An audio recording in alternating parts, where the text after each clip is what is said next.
Proverbios capítulo 4 versículos del 5 al 9 dice: adquiere sabiduría, adquiere inteligencia, no te olvides ni te apartes de las razones de mi boca, no la dejes y ella te guardará, ámala y te conservará. Sabiduría ante todo, adquiere sabiduría, y sobre todas tus posesiones adquiere inteligencia. Engrandécela y ella te engrandecerá, ella te honrará cuando tú la hayas abrazado. Adorno de gracia dará a tu cabeza, corona de hermosura te entregará. Hoy justamente vamos a hablar de la sabiduría.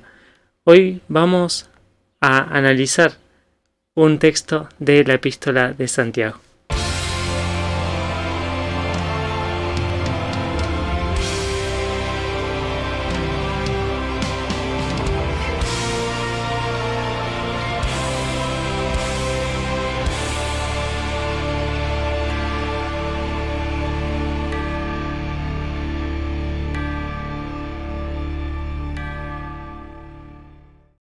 Continuamos analizando la carta de Santiago y hemos llegado al versículo 5. Nos venía Santiago hablando acerca de las pruebas y en esto nos dice: y si alguno de vosotros tiene falta de sabiduría, pídala a Dios, el cual da a todos abundantemente y sin reproche, y les será dado. Hasta acá Santiago nos ha hecho un resumen acerca de las pruebas. Nos habla de cómo son las pruebas y de cuál es su propósito. El propósito de las pruebas es hacernos cada vez más parecidos a Cristo.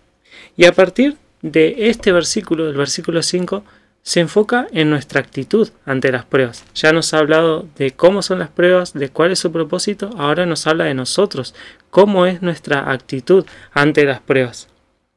Y el tema central de este versículo es justamente la sabiduría, que es el griego sofía, que significa claridad. En la Biblia se utiliza en dos sentidos distintos. Nos habla de la sabiduría en un sentido bajo, como en el caso de los filósofos, la sabiduría humana, pero también en un sentido más alto, en un sentido espiritual. En este versículo, al igual que en muchos proverbios como el que leíamos en la introducción, la sabiduría es saber cómo responder ante las pruebas y las adversidades de la vida. Por eso Santiago en este texto aborda el problema de la perplejidad. La perplejidad, según el diccionario, es desconcierto, es desorientación, es irresolución, confusión, duda de lo que se debe hacer en algo. Entonces, lo que intenta responder Santiago en este texto es la pregunta de ¿qué hacer cuando no sabemos qué hacer? ¿Qué hacer cuando no sabemos qué hacer? Esa es la pregunta que Santiago intenta responder en este texto, primero enfocándonos en nosotros, en nuestro carácter y en nuestras acciones, pero luego también enfocándose en Dios, en su carácter y en sus acciones. En primer lugar, Santiago habla de nuestro carácter y nos dice que debemos reconocer nuestra perplejidad. Y si alguno de vosotros tiene falta de sabiduría, Santiago reconoce esta posibilidad, reconoce que muchas veces nosotros no sabemos qué hacer. Acá la falta nos habla de una carencia, pero literalmente significa el texto si alguno no llega a la talla de la sabiduría. Es un término bancario, es estar corto de fondos, es estar corto de sabiduría. Ante la perplejidad, lo primero que debemos hacer es reconocer nuestro carácter.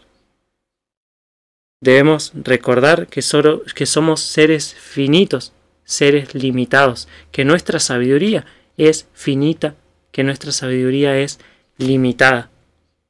Debemos reconocer nuestra carencia, así como el padre de aquel muchacho endemoniado le dijo a Jesús: creo, ayuda mi incredulidad. Aquel hombre reconocía sus limitaciones. Reconocer nuestra necesidad es el primer paso para satisfacerla.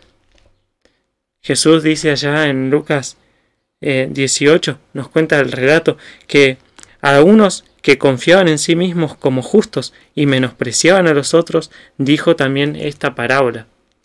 Dos hombres subieron al templo a orar. Uno era fariseo y el otro publicano. El fariseo, puesto en pie, oraba consigo mismo de esta manera: Dios, te doy gracias porque no soy como los otros hombres, ladrones, injustos, adúlteros, ni aun como este publicano. Ayuno 2 veces a la semana, doy diezmos de todo lo que gano. Mas el publicano, estando lejos, no quería ni aun alzar los ojos al cielo, sino que se golpeaba el pecho diciendo: Dios, sé propicio a mí, pecador. Os digo que éste descendió a su casa justificado antes que el otro, porque cualquiera que se enaltece será humillado y el que se humilla será exaltado.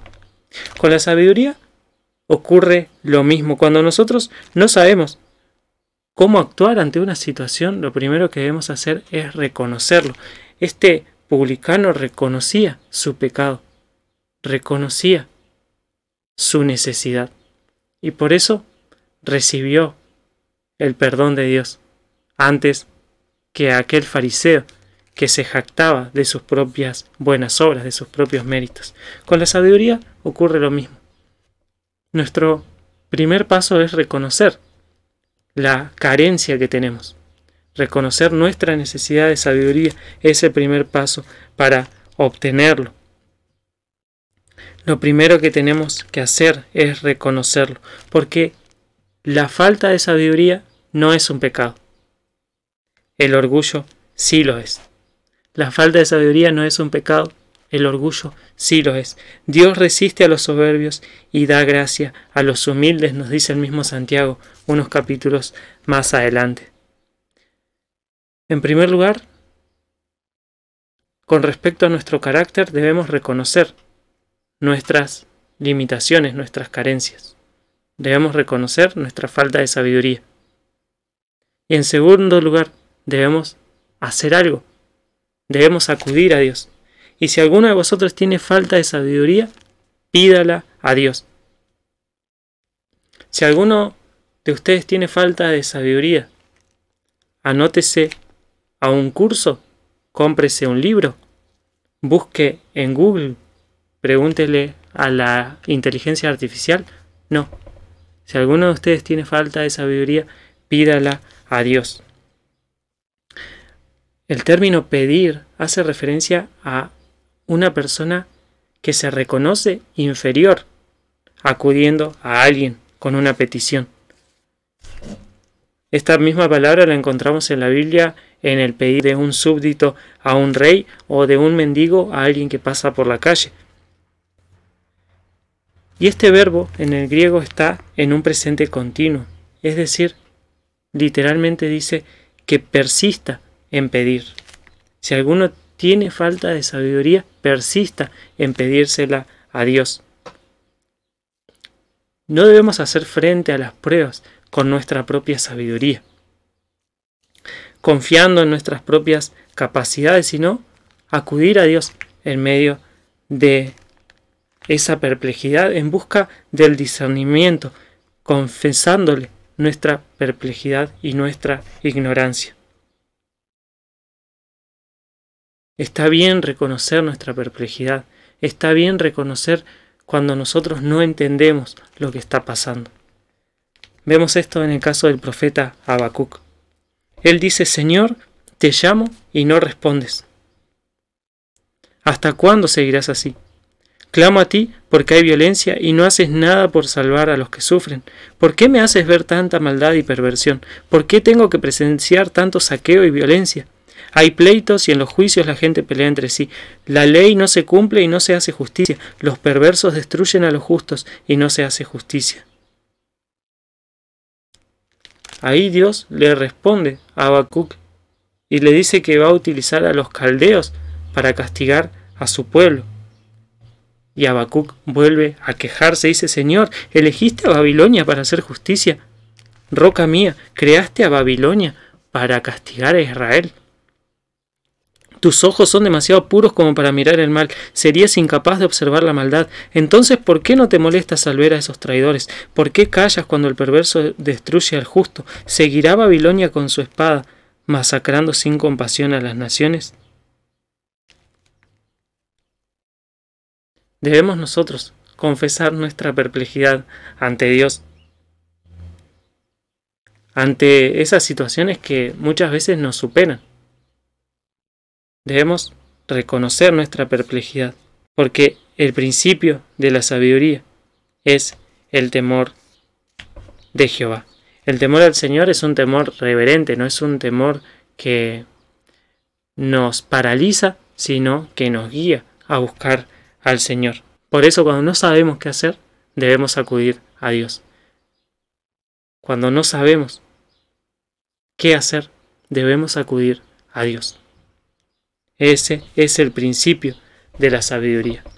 Hemos visto algo sobre nuestro carácter, que debemos reconocer nuestra carencia.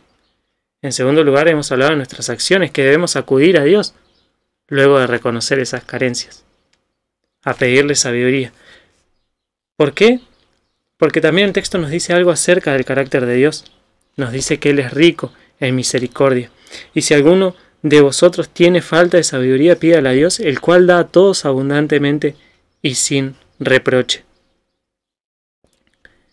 Cuando no sabemos qué hacer ante una situación, Santiago nos dice que debemos buscar a Dios. ¿Por qué?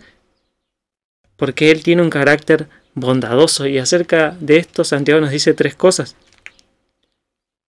Primero, ¿qué da Dios? El contexto nos indica que Dios da sabiduría. ¿A quién se la da?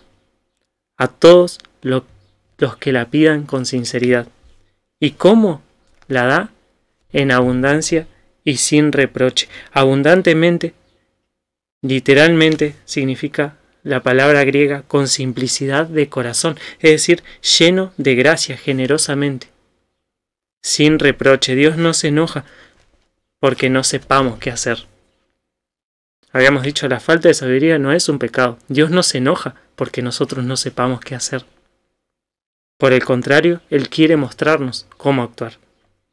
El que no escatimó ni a su propio Hijo, sino que lo entregó por todos nosotros, ¿cómo no nos dará juntamente con Él todas las cosas? Dice Pablo cuando le escribe a los romanos.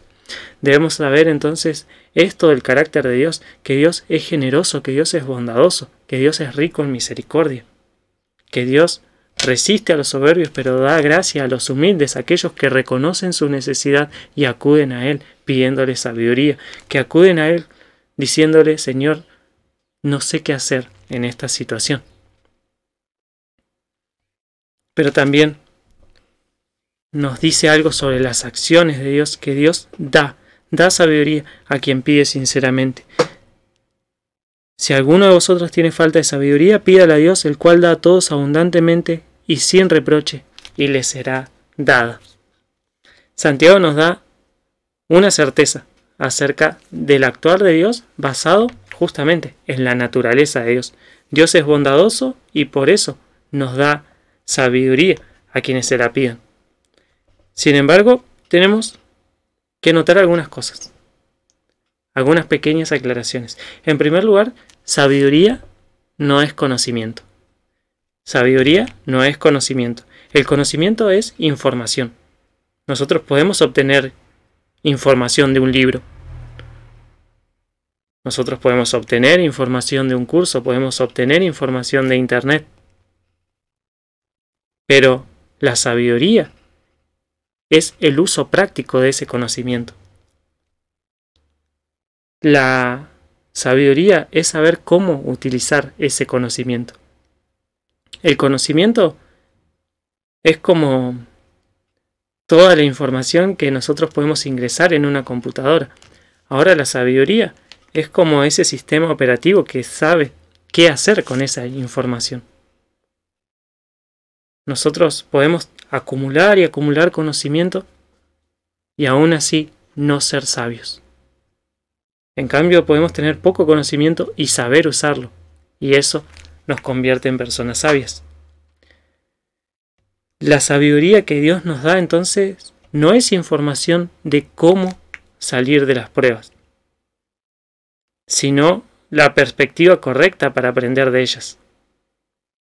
Si nosotros lo que buscamos es que Dios nos revele todos los secretos de su voluntad, estamos pidiendo mal. Estamos pidiendo para satisfacer nuestra curiosidad. No es información para evitar las dificultades, sino una nueva forma de verlas. Eso es la sabiduría. La sabiduría que proviene de Dios comienza con una reverencia auténtica al Todopoderoso, habíamos dicho, reconocer nuestra carencia y acudir a Dios. El principio de la sabiduría es el temor del Señor y también una confianza firme en que Dios controla todas las circunstancias. Proverbios 9:10 dice que la sabiduría comienza con el respeto al Señor. Aprender acerca del Santo es tener inteligencia. Ahora bien, segunda aclaración, Dios revela su voluntad a aquel que está dispuesto a obedecerla. Por eso nuestra actitud al pedir sabiduría a Dios no debe ser la curiosidad, sino la obediencia. Ser sabios en términos bíblicos es conocer y entender la piedad, hacer lo que es agradable al Señor. El principio de la sabiduría es el temor de Jehová. Buen entendimiento tienen todos los que practican sus mandamientos. Su loor permanece para siempre. Dios revela su voluntad a aquel que está decidido a obedecerla.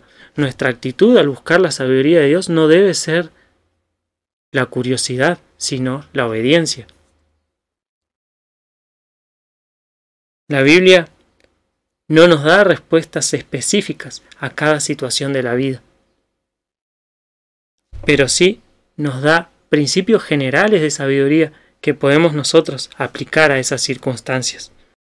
La sabiduría espiritual es la aplicación práctica de esos principios, de esas enseñanzas del Señor. Como cuarta aclaración, nosotros no debemos preocuparnos por conocer la voluntad secreta de Dios, sino obedecer su voluntad revelada. Debemos diferenciar nosotros entre la voluntad secreta y la voluntad revelada de Dios. La voluntad secreta es todo aquello que Dios ha determinado que suceda en el curso de la historia. Su voluntad revelada es aquello que Dios ya nos ha dicho que le agrada. Nosotros muchas veces, siempre lo digo, somos como esas moscas que intentan meterse en las lámparas. Y golpeamos queriendo entrar en la voluntad secreta de Dios. Y nosotros tenemos curiosidad por saber qué va a ser del día de mañana. Nosotros tenemos curiosidad por saber cómo va a terminar esta situación. Porque la Biblia nos dice que a los que aman a Dios todas las cosas nos ayudan a bien. Entonces yo quiero saber de qué forma eso me va a ayudar a bien. Y yo quiero saber cómo va a ser el futuro. Eso responde a nuestra propia curiosidad, no a la obediencia. Nosotros, lejos de ser como esas moscas que intentan meterse en la lámpara, debemos vivir bajo la luz que esa lámpara nos da, que es la voluntad revelada de Dios, lo que Dios nos ha dado a conocer de su voluntad, aquello que a Dios le agrada, y lo tenemos en la Escritura. Nosotros estamos mucho más pendientes en querer saber el futuro que en querer conocer la voluntad revelada de Dios en las Escrituras y vivir de acuerdo a esa luz. Pero la sabiduría que Dios promete no es decirnos cómo va a ser el futuro, sino darnos una perspectiva de cómo las circunstancias actuales pueden favorecernos. Las cosas secretas pertenecen a Jehová nuestro Dios, mas las reveladas son para nosotros y para nuestros hijos para siempre, a fin de que cumplamos con todas las palabras de esta ley. Es lo que le dice Deuteronomio 29:29 a su pueblo. Un ejemplo de esto lo tenemos en José en Egipto. Nos dice Hechos 7:10 que José le caía bien al faraón rey de Egipto por toda la sabiduría que Dios le había dado. El faraón nombró a José gobernador de Egipto y del palacio real. Ahora bien, Dios no le reveló a José que tenía un plan para él al ser vendido como esclavo a Egipto.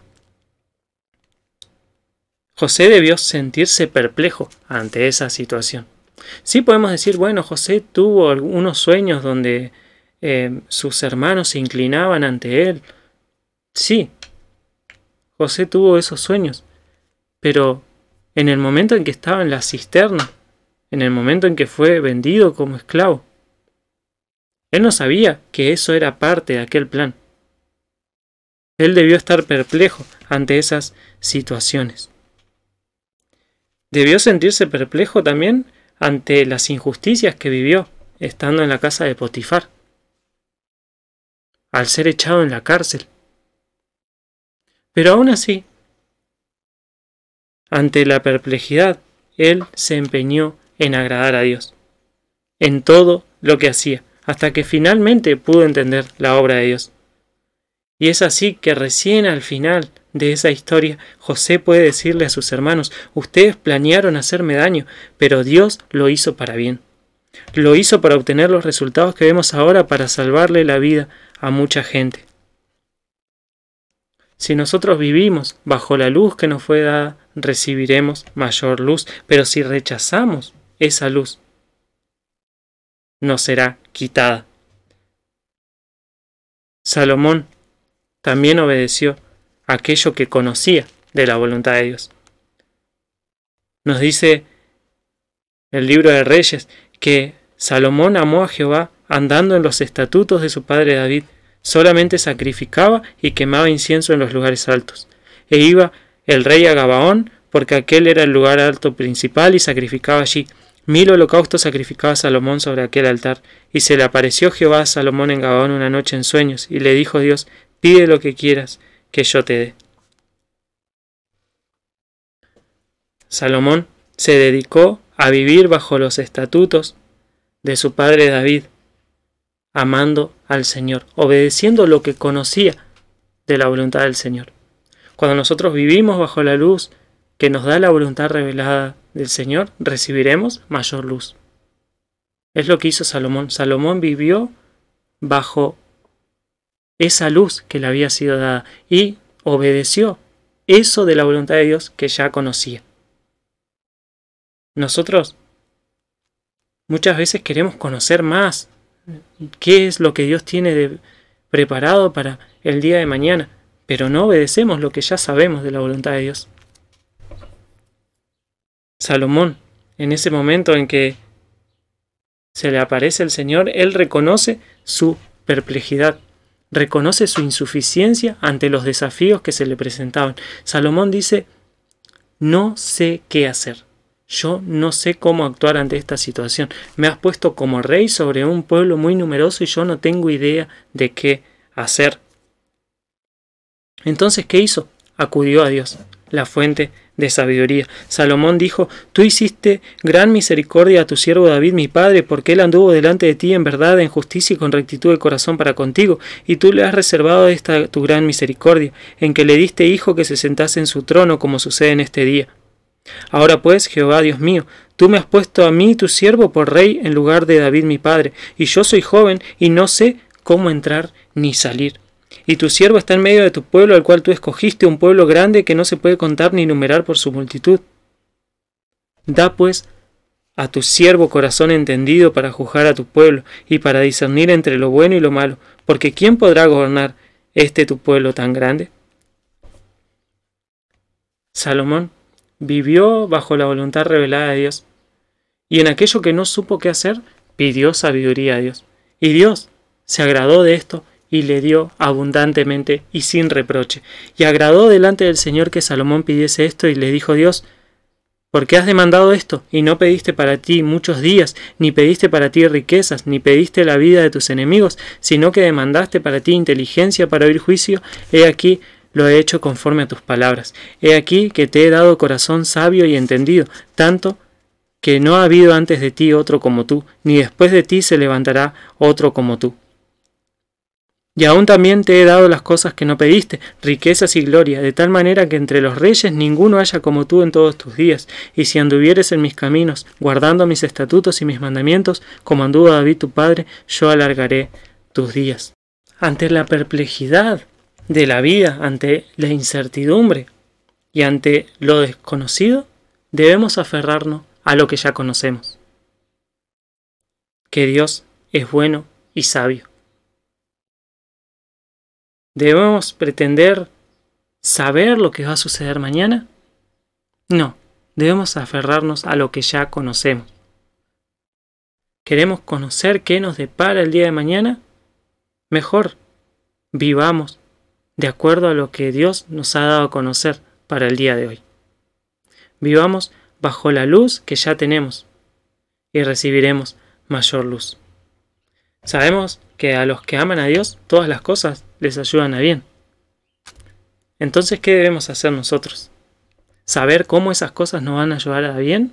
No, lo que debemos hacer es amar a Dios. Porque a los que aman a Dios, todas las cosas les ayudan a bien.